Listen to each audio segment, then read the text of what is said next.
Hello students, today we are going to see about pass 1 of DLL. So before going to the actual pass 1 of DLL, we will first see how to complete this diagram. So if you see, this diagram is comprising of total 15 blocks are there. Okay, and the number 3 is very important here. Why? I'll tell you now. So first identify the different types of blocks. You have the squares are also there, this type of symbol is also there, this symbol is also there. That's why I told three different types. 3 is a very important number. And if you see, there are three blocks are there, 1 2 and 3, 1 2 and 3, right? And 3 has some specific importance here. So first we will see, first 4 blocks are there. After the fourth block you have something different here. Okay, so after this there is a space where you have one block and again the same block, then you have one here.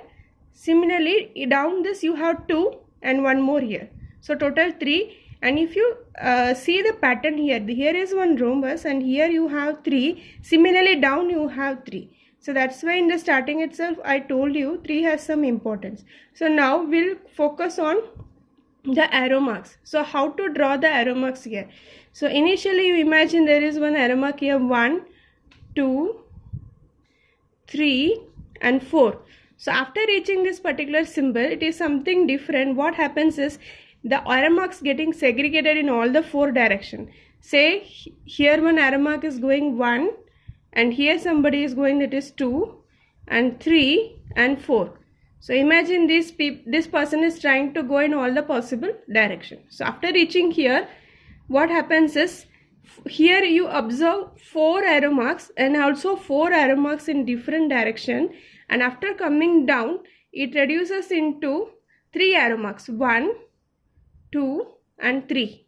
After coming down it reduces into 2 arrow marks, 1 and 2. So here also we try to join here. After joining it becomes 1. So initially it was 4 and again 4 in all the direction and 3 in all the direction, 2 and finally 1. So this pattern, if you see from here, these 3 blocks. So similarly here you have these 2 blocks and after that 1 block is here. So finally after reaching the end, we again go to the third block. Which block? Third block. That's why I told 3 is important here. So after going to the third block, we already try to draw 2 people are coming here.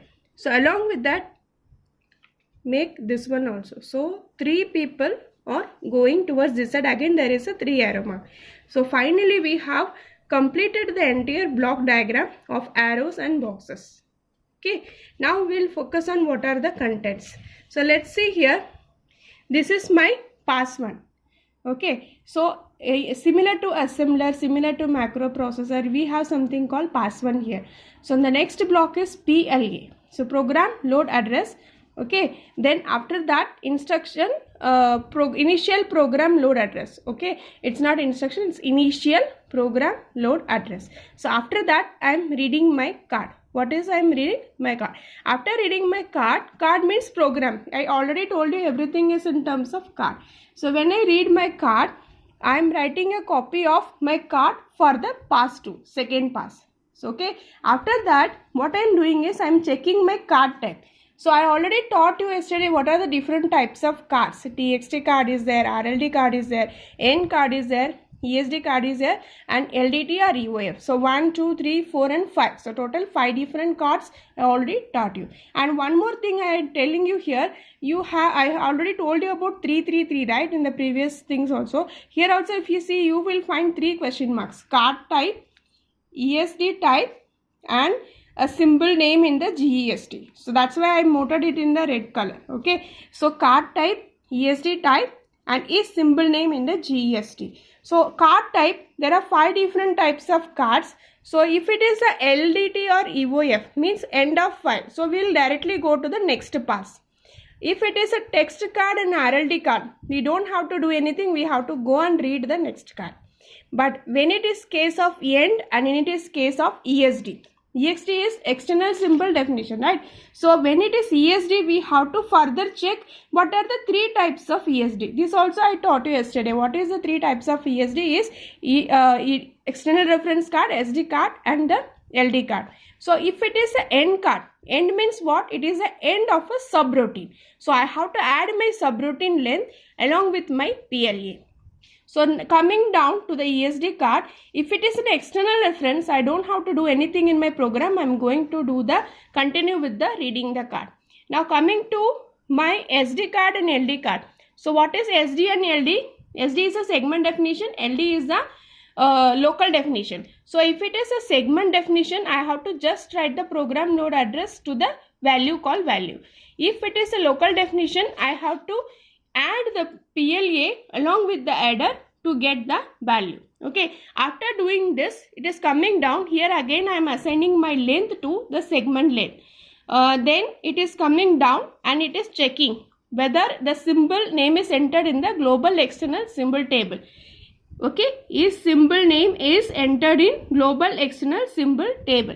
If it is yes, what we have to do? If it is no, what we have to do? If it is a yes, you have to say error, duplicate value is there.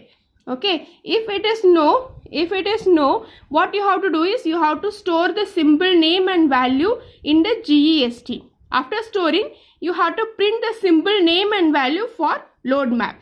After doing that, again you are going back to the third one who is reading the card. So after doing the entire thing, finally you will go to the pass to only when the end or load or terminate or end of file is encountered. Thank you guys.